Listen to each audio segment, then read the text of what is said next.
Hey, I'm Francis Rufiange. I'm the lead designer on the Caribou Trail, and this is True North Country Comics Podcast.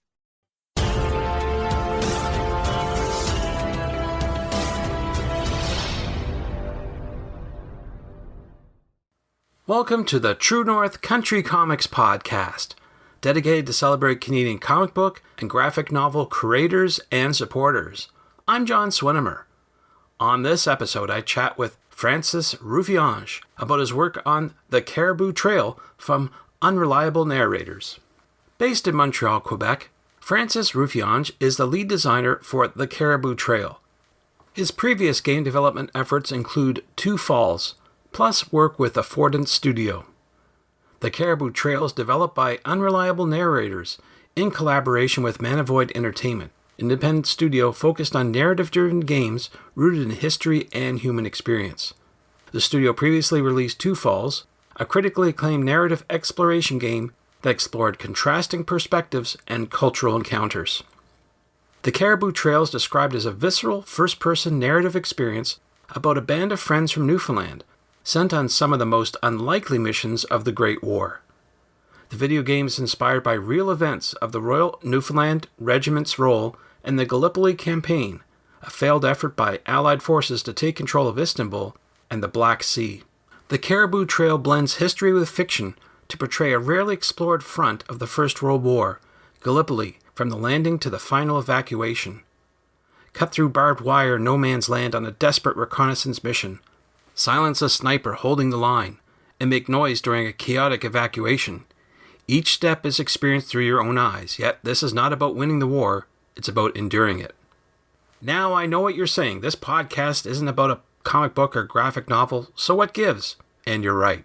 But there is an argument to be had about how some comic book illustrators have multiple professions, including animation and game design. Plus, I'm a Newfoundlander, and I have a keen interest in the history of the province. Voila! So, without further ado, here's my chat with Francis Rufiange about his work on the Caribou Trail from Unreliable Narrators. So, Francis Rufiange, thank you very much for taking time to chat with me. Yeah, thanks for having me. I appreciate your time.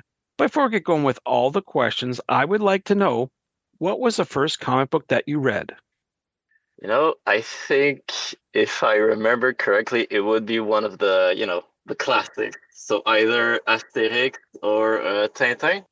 Basically, I had a bunch of those at a family cottage that were all worn out. Like, I don't know if they were originals or close to, but I had a bunch of them, and it was basically I think, as far as I can remember from my childhood, those were the ones I read through, a lot of them in various states of decay.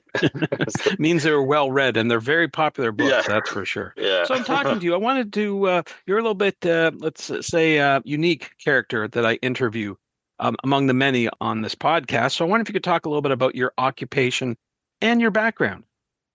Yeah, I come from a cinema background, cinema and television, and I went back to university to study video games after working for a few years in the industry.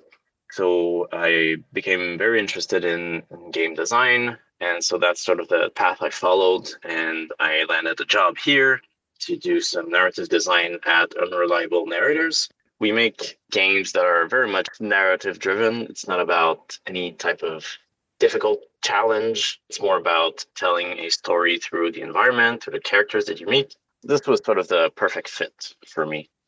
So yeah, winding path that led me to video games in the end.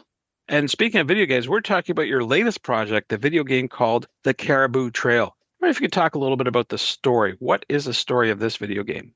The Caribou Trail is a narrative exploration game that takes place in 1915 Gallipoli, so during the First World War, where you play as young, naive soldiers of the Newfoundland Regiment. That is basically what's special about this story, as opposed to your typical World War One, like Battle of the Somme, or the French side of the story, or things that have been told many times. The story of the Newfoundlanders is that they're very much ordinary people coming from a faraway island, fishermen. A lot of them had very normal lives, and they get sent to this hellish front that is Gallipoli and then, well, France and the rest of Europe.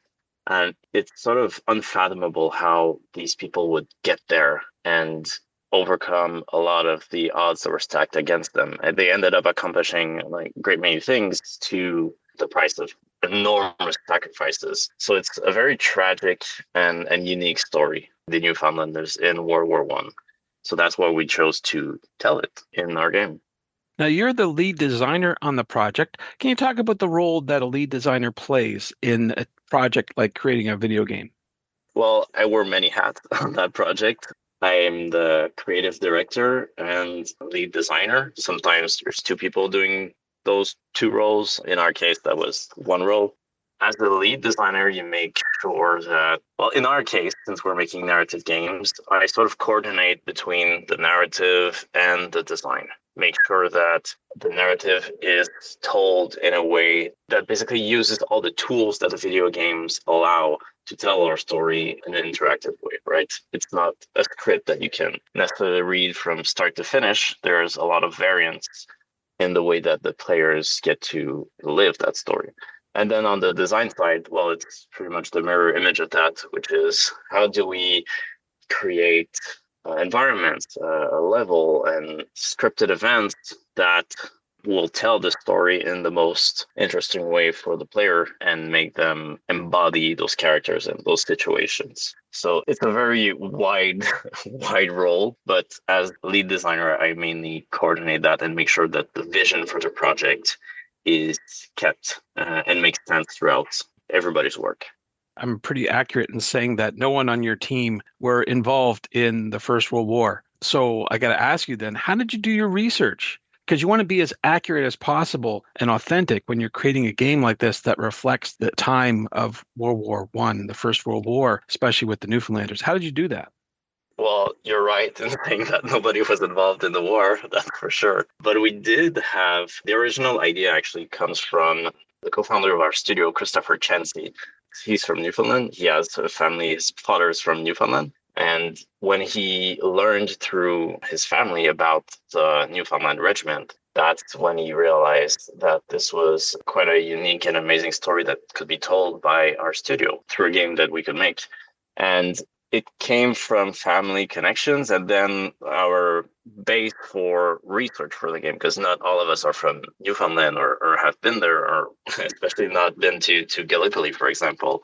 Our main point of research was the Fighting Newfoundlander, which is a great book, a great historical book about pretty much the whole path of the Newfoundland Regiment before World War One, during World War One, and a little bit after. Very detailed accounts. And then, of course, there's many other different sources that we used. Some of us got to go to the rooms, the museum about specifically the Newfoundland Regiment in World War One. We had a history consultant called Colin Garnett, which quite an amazing guy.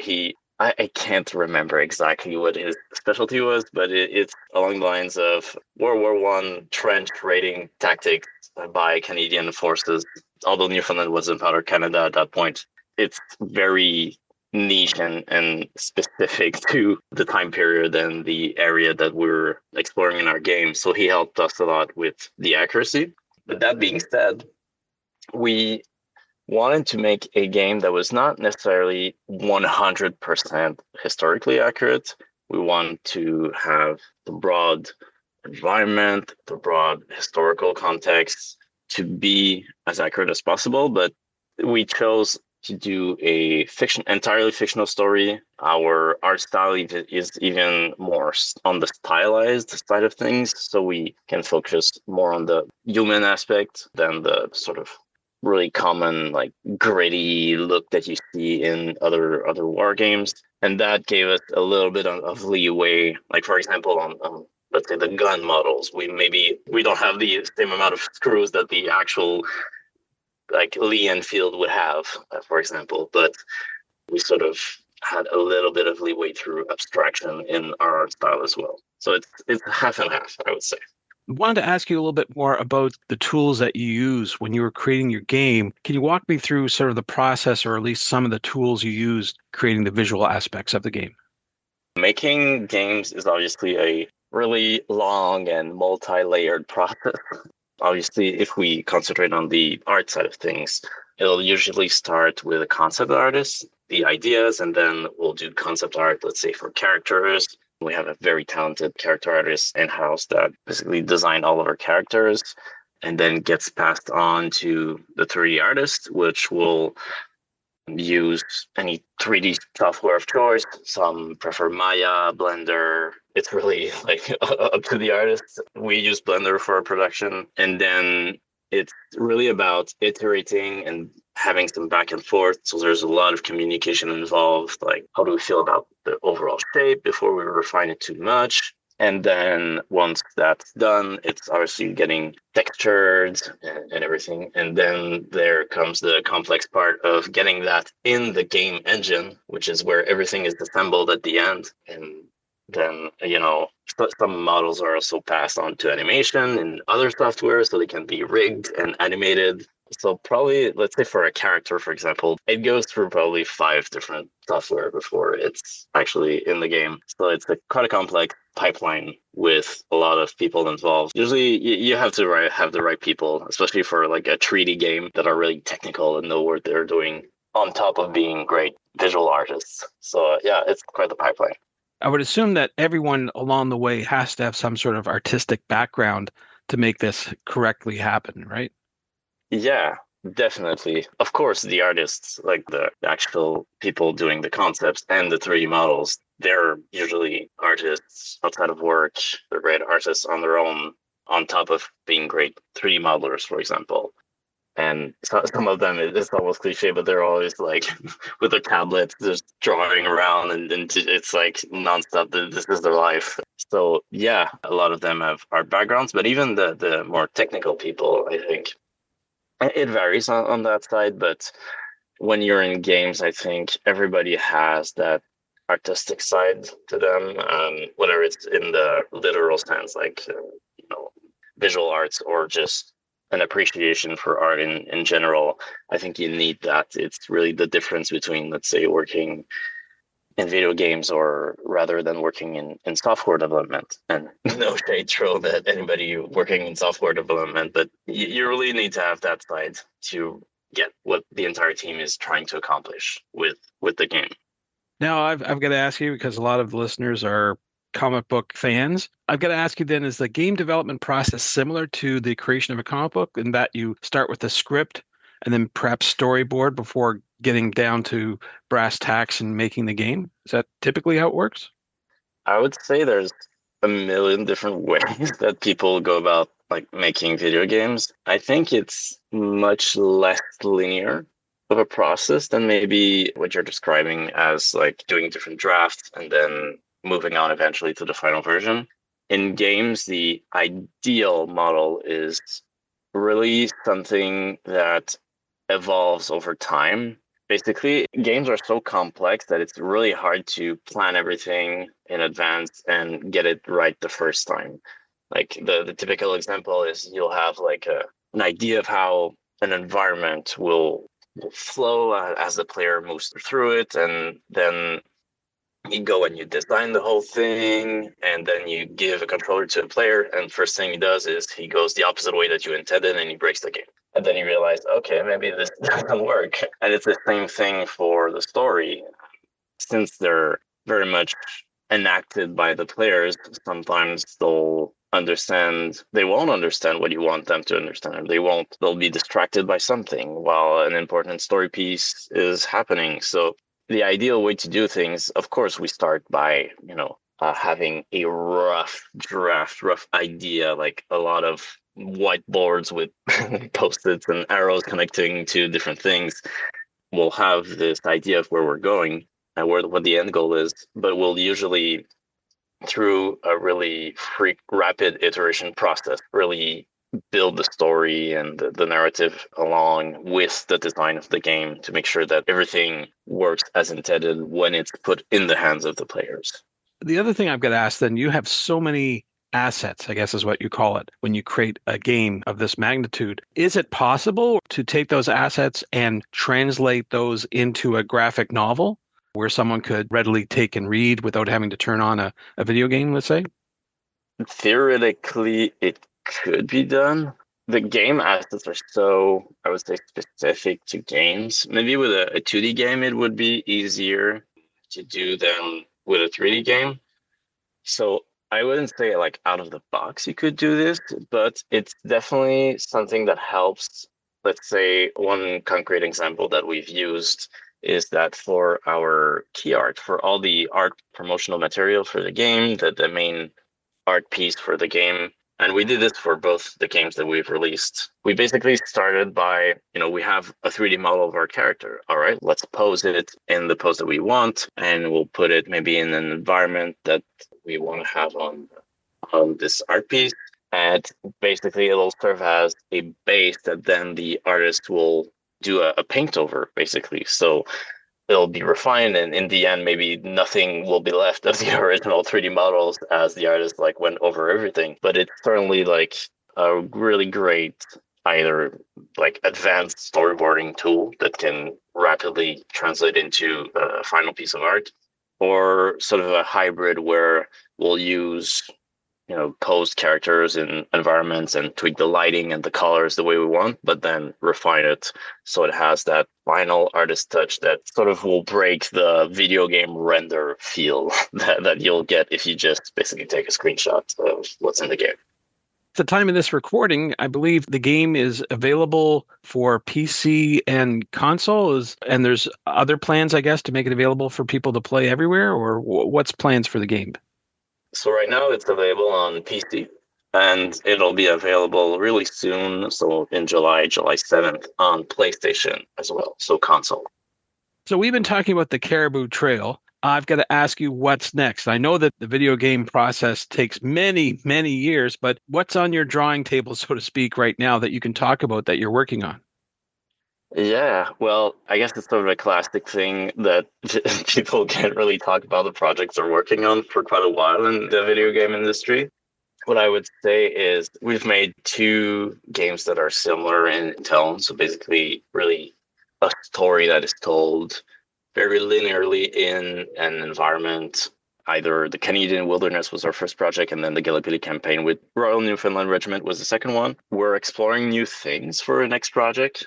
So what I would say is you can expect a little bit of a divergence in paths in the type of projects that we're doing. I think narrative games will always remain core to our identity, but we're trying to explore how can we tell a story with even more using the specificity of the video game medium. So I know it's a bit cryptic, but that's what I can say for now for the studio. Will it be more Canadian-centric type of story, or are you broadening to something completely different? No, we're staying in the theme of Canadian-centric, but we're right now exploring not necessarily something historical, but more something that takes place in a certain future that has a lot of historical inspirations, but applied to a completely different sort of alternate history that we imagine happening in the future. Okay. Well, say no more. Yeah. Say no more. That's very intriguing. That's what I can do. That's what I can say. Well, where should people go to find out more information about the Caribou Trail and Unreliable Narrators? Well, you can find the game on Steam on PC. So if you just look up the Caribou Trail, it should lead you directly to that. And then we obviously have our various socials. We're rather active on Instagram. If you'd like to follow Unreliable Narrators, that would be one of the main places to do so. Great. Well, Francis, those are all the questions I have for you, but I'm wondering, is there something I didn't ask that you want to get across in this interview? I'd like to say if you're interested in either trying a new narrative game or learning about the Newfoundland Regiment, I think this is a great game that's rather accessible to a lot of people. Like I said earlier, it's not a challenge per se. It's more about enjoying this front and really getting in the shoes of these young, naive soldiers that are sent there. And in terms of gameplay, it's really story-centric. So anybody can enjoy it. It's like 3 hours long. Can go to 4 if you really look for everything. So it's basically like just sitting down and watching a good movie, I would say, with great characters. Yeah, if you want to have a nice evening or a nice moment during the weekend, it's the perfect game for that. Thanks to Francis for the chat. You can discover more about the Caribou Trail online at unreliablenarrators.games. And thank you for tuning in to the True North Country Comics podcast. I invite you to visit the True North Country Comics website to listen to even more conversations with creators about making comic books and graphic novels. You can follow along True North Country Comics on most social media platforms, and you can send any and all feedback to John at truenorthcountrycomics.com. Thanks for tuning in, and come back soon for another episode. Bye for now. True North Country Comics podcast is copyright True North Country Comics, copyright 2026.